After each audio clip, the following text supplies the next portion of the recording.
सरस्वती जी और उनकी बहू रश्मि के बीच एक दिन बहस छिड़ जाती है।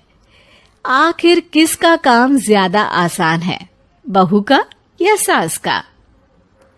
माँ जी, सास को काम ही क्या है, आपके सारे काम उंगलियों पे तो हो जाते हैं। कुछ भी। हाँ, हिसाब तो उंगलियों पे ही हो जाता है ना। अरे बेटा, ऐसा सिर्फ अभी लगता है। जो मुझे करना पड़ता है ना, वो तुझे करना पड़े तो समझ आएगा कि असली काम का पहाड़ कैसा होता है। ठेले बराबर वजन भी नहीं है आपके काम में, और बात पहाड़ों के वजन की कर रही हैं आप। तू ऐसा करती ही क्या है घर में बेटा, ये तो बता मुझे। मैं थोड़ी ना कुछ करती हूँ, सब जादू से हो रहा है इस घर में। अरे एक दिन मेरा काम करोगी तो समझ आएगा। Okay okay, shut up. कल से मैं घर के काम करूंगी और तू मेरी जगह हर चीज का हिसाब रखना, ठीक है? ठीक है, ये भी कर लेते हैं। ये सास बहू की डील के बारे में रश्मि के पति अमन को नहीं पता था और ना ही अमन के पिताजी सुरेश जी को। पर गेहूं के साथ साथ जैसे घुन भी पिस जाता है, ये दोनों भी पीसने वाले थे। सुबह अमन उठकर रेडी होता है ऑफिस जाने के लिए, तो पता है उसके कपड़े नहीं निकले हुए हैं। अरे रश्मि, तुमने मेरे कपड़े नहीं निकाले? अपनी माँ से पूछो ना, उन्हीं का काम है ये। अमन अपनी माँ के पास जाता है। अब मेरे कपड़े आज आप देने वाले हो क्या माँ? हाँ, देना तो मुझे ही चाहिए, पर तेरी बहू ने कपड़े धोने ही नहीं डाले, तो कोई भी धुला हुआ कपड़ा नहीं है बेटा। हैं? ऐसा क्यों? कपड़े तो धोने आप ही देते हो ना माँ? अरे बहू ने तुझे बताया नहीं, अब हम अदल बदल गए हैं। मैं अब बहू और तेरी बीवी सास। अमन परेशान हो गया। वो बिना इस्त्री के कपड़े पहनकर ऑफिस चला गया। सरस्वती जी अपने घुटने के दर्द के कारण झुककर घर साफ नहीं कर पा रही थी और ना ही खाना बनाना याद रख पाई।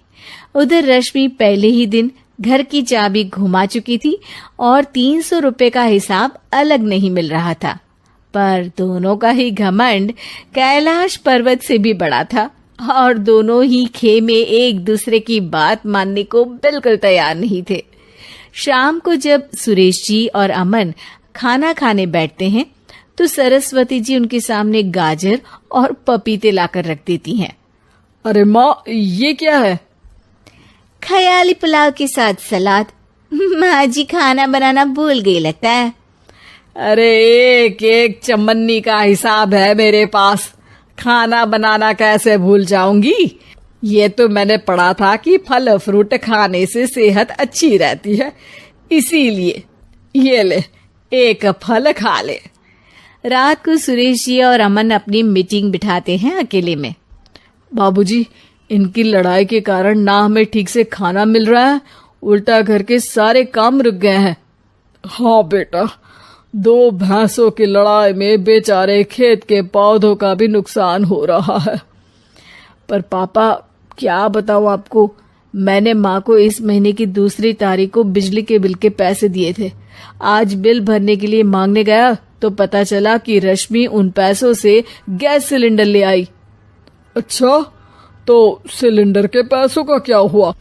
अब सिलेंडर के तो कोई पैसे नहीं थे बाबूजी, हमारे घर पर गैस की पाइपलाइन लगी है ना। बेटा, इन दोनों का कुछ करना पड़ेगा, नहीं तो अपने घमंड के चक्कर में पूरा घर बर्बाद कर डालेंगी ये दोनों। अमन और सुरेश जी काफी सोच विचार के बाद एक निष्कर्ष पर पहुंचते हैं।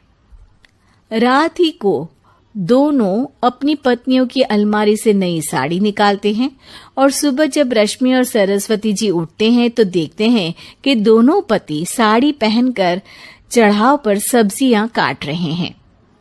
अरे ये सब क्या हो रहा है? क्या हो रहा है मतलब? आप दोनों अदल बदल हो सकते हो तो हम क्यों नहीं? अरे क्या मतलब?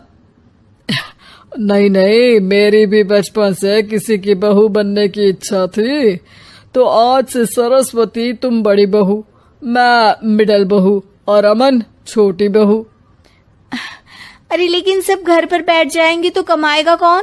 ये घर कैसे चलेगा? अब वो तो भैया या बाकी लोग जाने। अब हमने भी अदल बदल कर ही लिया है तो कुछ नहीं हो सकता। रश्मि और सरस्वती जी को समझ में आ जाता है कि उन दोनों की आपस की डील के वजह से इन दोनों को बहुत तकलीफ हो रही है और उनके ईगो ने दूसरों को कितनी यातनाएं दी है। अब असल में माँ जी आप सही थी, सास बनना बहुत मुश्किल है।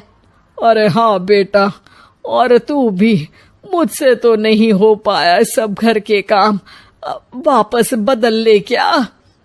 हाँ हाँ बिल्कुल माँ जी, और अब आप दोनों भी बदल लीजिए।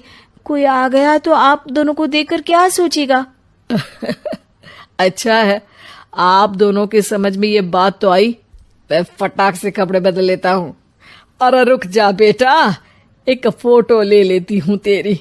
मेरी बेटी होती तो तेरे जैसी ही दिखती साड़ी में। और मेरा फोटो नहीं लोगी?